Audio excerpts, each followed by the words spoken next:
अगर आप 10th पास हैं या फिर आपने ITI किया हुआ है या फिर आपने डिप्लोमा किया हुआ है तो आप सभी साथियों के लिए एक सुनहरा मौका है इसरो में जाने का। जैसे कि यहाँ पे आपको ऊपर दिख रहा होगा, भारत सरकार यानी कि government of India, department of space, Indian space research organisation यानी कि इसरो के द्वारा ऑफिशियल नोटिफिकेशन रिलीज किया गया है इस रिक्रूटमेंट को लेकर के। और मैं बता दूं कि इसमें आपकी जो सैलरी है काफ़ी बेहतरीन, काफ़ी अच्छी रेपुटेटेड सैलरी है। तो एक एक करके बात करते हैं, इसका सिलेक्शन का प्रोसेस क्या है, एलिजिबिलिटी क्राइटेरिया क्या क्या है, कौन कौन से बच्चे इसके लिए अप्लाई कर सकते हैं। सबसे पहले सभी स्टूडेंट से रिक्वेस्ट है कि जिन्होंने अभी तक चैनल को सब्सक्राइब नहीं किया है, चैनल को सब्सक्राइब कर लेंगे, बेल आइकन को प्रेस करके ऑल पे क्लिक कर लेंगे ऐसे ही जॉब्स की अपडेट्स के लिए। पोस्ट की बात करें तो यहाँ पे आपको पोस्ट दिख रहा होगा, name of post technical assistant. Technical assistant की पोस्ट की बात करें तो 44,900 से लेकर के आपका 1,42,400 तक आपको सैलरी देखने को मिलेगी।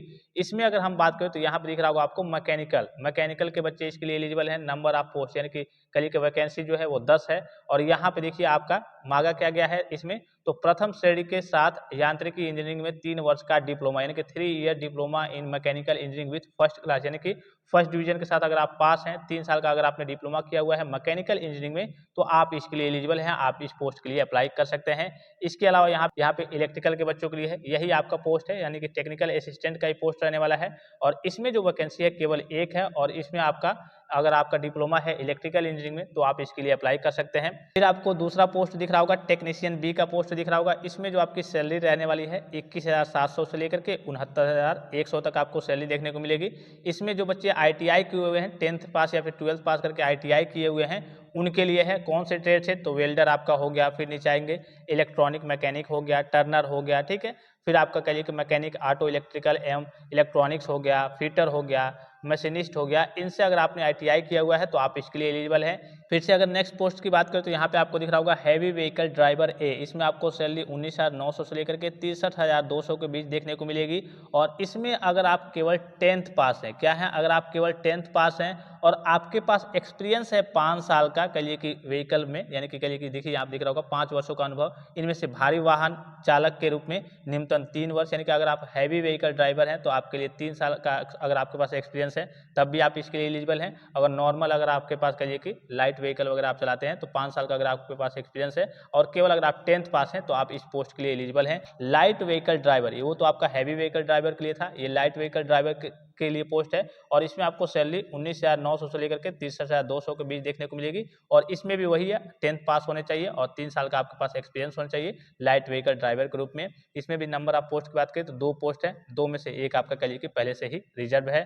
फिर नेम ऑफ पोस्ट की बात करें तो यहाँ पे देखिए कुक का भी यहाँ पे आपका पोस्ट है। इसमें भी आपको सैलरी 19,900 से लेकर के 63,200 के बीच देखने को मिलेगी। और इसमें भी आप केवल 10th या फिर 12th पास हैं तब भी आप इसके लिए एलिजिबल हैं। मान लीजिए कि आप 10th पास हैं और आपके पास 5 साल का एक्सपीरियंस होना चाहिए किसी भी कहिए कि होटल में, कैंटीन में या फिर कहीं भी, आपके पास किसी भी होटल से 5 साल का आपके पास एक्सपीरियंस है और 10th पास है तब भी आप इसके लिए एलिजिबल हैं। अब यहाँ पे देखिए अधिकतम आयु सीमा आपकी कितनी होनी चाहिए, तो 10/9/2024 तक 35 वर्ष है, यानी कि 10/9/2024 तक 35 वर्ष है तो आप इसके लिए एलिजिबल हैं। अगर इससे ज़्यादा होता है यानी कि 35 वर्ष से ज़्यादा अगर आपकी एज है तब आप इसके लिए एलिजिबल नहीं है। और इसमें भी छूट देखने को मिलेगी। यहाँ पे देखिए 5 वर्ष की छूट आपका SC/ST के बच्चों के लिए, 3 वर्षों की छूट आपका कहिए कि जो OBC के बच्चे हैं उनको यहाँ पे छूट देखने को मिलती है। फिर जो आपका क्वालिफिकेशन है, देखिए निर्धारित योग्यता किसी मान्यता प्राप्त राज्य बोर्ड विश्वविद्यालय संस्थान से होना चाहिए, तो इसमें तो कोई दिक्कत नहीं है।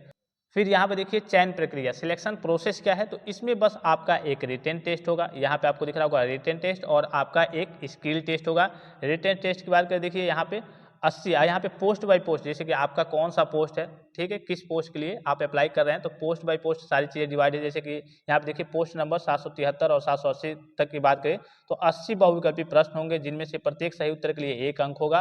और 90 मिनट के लिए कहिए कि आपका मतलब जो समय मिलेगा आपको 90 मिनट का मिलेगा। और यहाँ पे देखिए 1/3 आपका ऋणात्मक अंक होगा, यानी कि कहिए कि आपका 1/3 यहाँ पे माइनस मार्किंग भी आपको देखने को मिलेगा। यहाँ पे देखिए लिखित परीक्षा एवं कौशल परीक्षा के लिए केवल त्रिवंद्रपुरम यानी कि केरल के उचित स्थानों पर संचालित की जाएगी, यानी कि जो आपका लिखित परीक्षा और कौशल परीक्षा होगा तो इसके लिए आपको केरल जाना होगा और कहीं भी आपका परीक्षा या फिर स्किल टेस्ट या फिर रिटन टेस्ट संचालित यानी कि नहीं कराया जाएगा, ठीक है, इसके लिए आपको केरल जाना ही होगा। फिर उसके बाद से नेक्स्ट चीज़ है, यहाँ पे देखिए पात्र अभ्यर्थियों को लिखित परीक्षा एवं कौशल परीक्षा आदि की सूचनाएं ईमेल के माध्यम से और वेबसाइट के माध्यम से दी जाएगी। तो जो भी आप ईमेल ID वगैरह फॉर्म भरते समय कहिए कि वहाँ पे फिलअप करेंगे, ऑफिशियल और कहिए कि जो आप यूज करते होंगे उसी को फिलअप करेंगे। केवल भारत के कहिए कि नागरिक ही आवेदन करें, तो ये तो सभी स्टूडेंट्स को मालूम है। एक से अधिक पदों के लिए आवेदन करने हेतु इच्छुक अभ्यर्थी पद के लिए अलग अलग आवेदन करेंगे। मतलब मान लीजिए कि आप 2-3 पोस्ट के लिए, जैसे मान लीजिए कि आपके पास ITI भी है, डिप्लोमा भी है, या फिर आपके पास 5 साल का या फिर 3 साल का एक्सपीरियंस भी है, आप कहिए कि या फिर कुक वाले में जाना चाहते हैं, आपके पास कहिए कि होटल का एक्सपीरियंस है कि हाँ हम होटल में 5 साल रहे हैं, उसका एक्सपीरियंस है, ठीक है। तो आप जिस भी पोस्ट के लिए अप्लाई कर रहे हैं तो अलग अलग तरीके से अलग अलग आपको अप्लाई करना होगा। फिर देखिए कैसे आवेदन करना है, तो आवेदन करने की लास्ट डेट क्या है, तो 10/9/2024 इसकी लास्ट डेट है। 27 तारीख से आपका स्टार्ट है फॉर्म भरना, ठीक है। ये प्रोसेस वगैरह बताया गया है। आवेदन शुल्क भी आपका लगेगा 750 रुपया लगेगा, ठीक है। ये पोस्ट बाय पोस्ट के लिए कि अलग अलग है। 750 में आपका 500 वापस हो जाएगा, फिर 750 लगेगा, इसमें से आपका 500 रिफंडेबल है, यानी कि फिर से विभाग के द्वारा वापस कर दिया जाएगा। यहाँ पे दिख रहा होगा आपको। अन्य अभ्यर्थियों को आवेदन शुल्क का 250 रखकर शेष 500 वापस कर दिया जाएगा। फिर इस पोस्ट की बात करें, पोस्ट नंबर देखिए 775 783 तक यहाँ की बात करें, तो इसमें भी आपका 500 रुपया लगेगा। 500 में यहाँ पे देखिए 100 रुपया रख करके 400 आपका फिर से बाद में वापस कर दिया जाएगा। तो इन सारी चीजों को देख लेंगे, और कुछ इसमें इंपॉर्टेंट चीज नहीं है। डेट वगैरह मैंने आपको बता ही दी, ठीक है, कि 10/9/2024 फॉर्म भरने की लास्ट डेट है। तो जो भी इसके लिए इच्छुक और एलिजिबल छात्र होंगे वो इसमें जाकर के अप्लाई कर सकते हैं। लिंक मैं आपको डायरेक्ट वीडियो के डिस्क्रिप्शन बॉक्स में दे दूंगा। आई होप कि वीडियो आपको इन्फॉर्मेटिव लगा होगा। फिलहाल इस वीडियो में इतना ही, इजाजत दीजिए। धन्यवाद, थैंक्स फॉर वॉचिंग। मिलते हैं नेक्स्ट वीडियो में।